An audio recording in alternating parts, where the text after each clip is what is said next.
the mixture of the 40s and the 80s, even they contradict each other. Probably they just oppose the idea of a woman that she's in charge, that she has a lot of security, and she has the good and bad. It's just Stefano Pilati woman for Saint Laurent. The look for Saint Laurent this season is kind of in contrast to what we've done before, and it's still very simple skin, very pure, no lip, no cheek.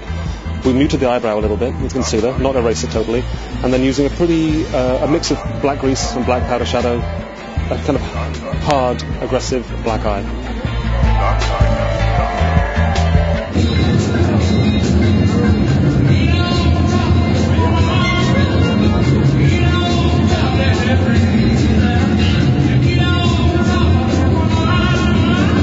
The legacy of Yves Saint Laurent is one of fashion's weightiest, so it's always interesting to see what Stefano Pilati does with it. This season he made his intentions perfectly clear with a catwalk that was lined with violets and real turf. The models had trouble walking on the turf in their heels, but I thought that was intentional because they walked from the city end of the catwalk into the country.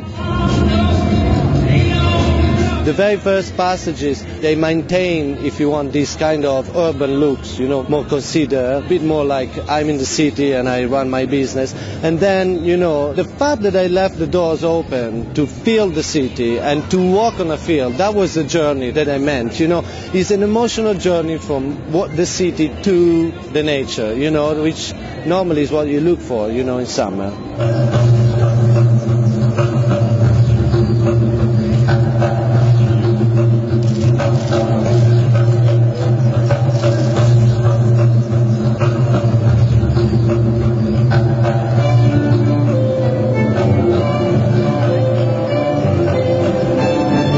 I thought that was probably the biggest swing you've taken at the legacy yet.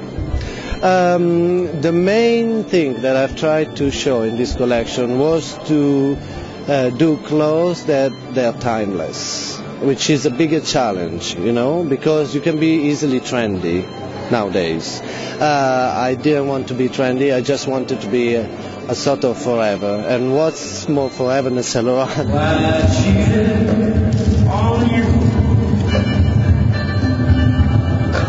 This is my first runway show ever, and it just so happens to be the designer that's in my closet. The designer that has allowed me to walk into meetings and make me feel powerful and make me feel my most feminine and my most strong.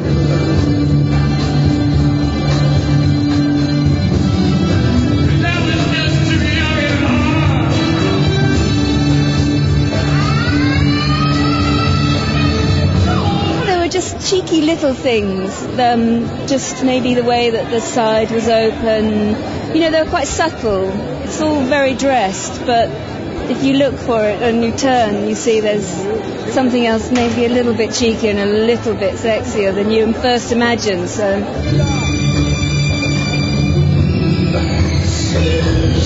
It was very, very Saint Laurent. I personally like, but not because I like the clothes, something that I could wear or something that I could buy, because I think it was very good line from the beginning to the end. It was just bon chic, elegant. Anyway, it was an effort to don't be a fashion, a trendy of the moment, but to give an idea of what must be very gauche Saint Laurent.